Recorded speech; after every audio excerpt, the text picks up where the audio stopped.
The thought of taking on the strongest human alive is something that would only occur to the ignorant and foolish who have no idea about who they are talking about. Because in a world where a 1,000-year-old mastermind with all the knowledge and wisdom of such world does not even think about attempting it and resorts to sealing such power away, to be able to make any sort of move, this says a lot about the potency of one single human, the one who is considered a pillar of balance. Satoru Gojo, a character I talked about here twice already, more than a year ago. Even though he has not appeared in that period, it is only a matter of time before he comes out, and a lot has changed since then. His friends, mentors and students, dead, targeted and forced to change in a collapsing world because of his absence, present in a realm where time is distorted around him, making him experience it at a crazy rate. How many years has it been for Gojo, fighting off spirits endlessly, and as one would assume forced to evolve and gain much more power than he already had? Kenjaku is easily the smartest character in all of Jujutsu Kaisen, and seeing how much planning and preparation he had over the last decades, it is crazy how much he has in store that we haven't seen yet. But even he had to get fate involved in this just to be able to take Gojo out of the picture. Gojo is very strong, but not without weaknesses. With enough knowledge about him, he can be cornered and suddenly he is vulnerable, something the authors showed us time and time again that is almost impossible, with an ability that makes it even impossible to touch him. But the flaws still exist in his abilities, Tojizen in being the first to break through that barrier with a cursed tool, Miguel being the second who challenges that ability with another tool.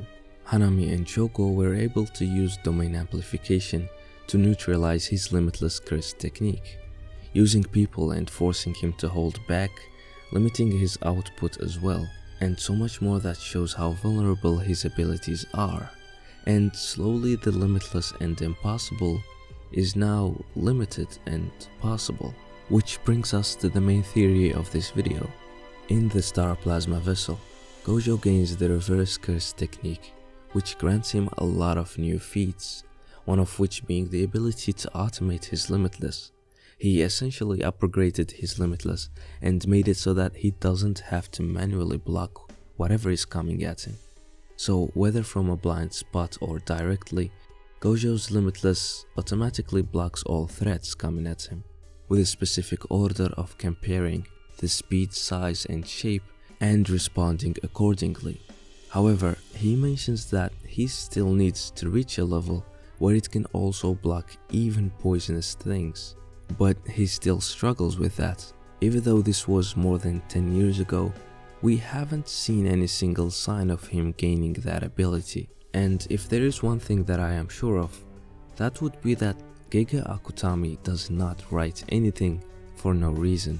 Time and time again, crazy amounts of foreshadowing, symbolism, and details has led to one thing or another, and something as big as this would not be there just for granted. So taking that into account, this is Sarin, a military design GB, and it is a nerve agent that is one of the most toxic of the known chemical warfare agents. It is generally odorless and tasteless. Exposure to Sarin can cause death in minutes. When Mai shot Kenjaku with a sniper rifle, he praised the idea of using modern weapons against Jujutsu sorcerers, calling it a brilliant idea and that he agrees, like it was something he would do, and Sarin being a military chemical warfare falls into that category. The molecular structure shown in the panel here resembles that of Sarin. Now, this can all be assumptions if it wasn't for the Tokyo subway Sarin attack in 1995. Not only was it in Tokyo, but it was in a subway station, which reminds me of another incident that happened to happen in a subway station in Jujutsu Kaisen. The plan to seal Gojo himself, the Shibuya incident. Is this some next level foreshadowing that we are witnessing, or is this all coincidence? Speaking of coincidences, this Sarin attack happened in March 20th, which also happens to be Itadori Yuji's birthday.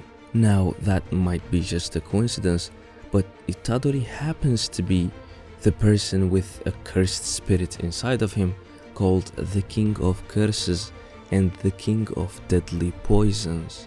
Sukuna being the King of Deadly Poisons, granting Itadori immunity to all types of poison, and additionally we still don't know much about his curse techniques. He used slashing and cutting, even fire arrows to this point, but we still know so little about his abilities. And the title of King of Deadly Poisons hints at having some sort of toxic and lethal attack. Sukuna vs Gojo, a fight that will inevitably happen, with Sukuna having some sort of poisonous weapon and Gojo having a weakness to poison, or to make matters more interesting, having Kenjaku be the one to plan on using poison against Gojo, because not only are there hints at that, but the unpredictability factor he has. Also, poison cannot be healed by reverse cursed energy as well, because as we saw not only once with Uraume healing their hand against Choso, yet still suffered damage because of the poison, but also in the recent Koshimo vs Hakari fight, where Hakari was poisoned despite having unlimited cursed energy and endless regeneration through reverse curse technique. Gege showing his knowledge about poisons and a deep understanding to chemistry through the usage of chlorine gas, while emphasizing that poison usage is one of the ways to take out reverse curse technique users, aside from taking their brain out with a single hit. What if Gojo reaches a whole new level because he has experienced ages in the prison realm and was forced to evolve, and Kenjaku taking over Tengen and also evolving himself, making for a climactic and apocalyptic end for Jujutsu Kaisen? Credits to this comment for that idea. Gojo himself said that the world of Jujutsu is changing and evolving way beyond special grade, so it makes sense that some sort of battle between beings that transcended what they originally are makes sense, tying to the themes of Buddhism and transcendence that Geto, Tengen and Gojo all represent.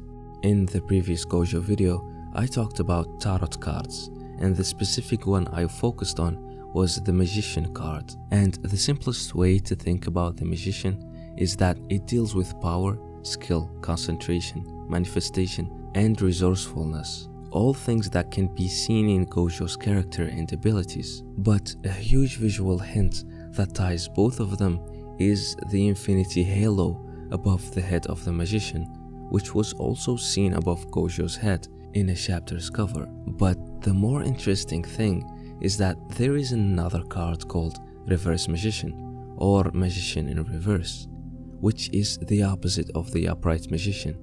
It means greed, wasted potential, avarice, deception, and confusion. In that video, I went over how Gojo in his fight against Toji was seen multiple times in an upside down position throughout the fight until he finished fighting while still being upright.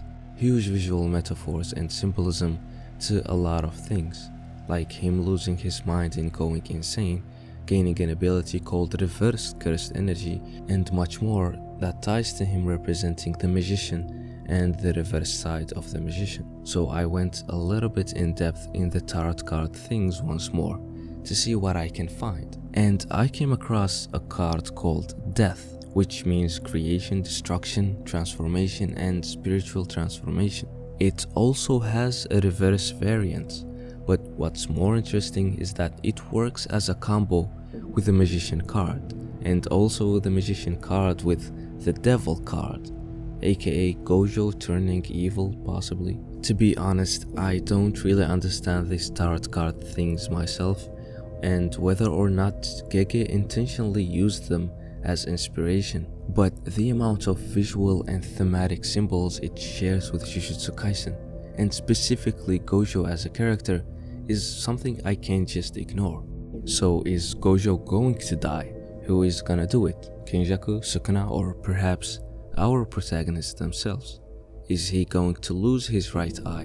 What's with all the separation and highlights it gets?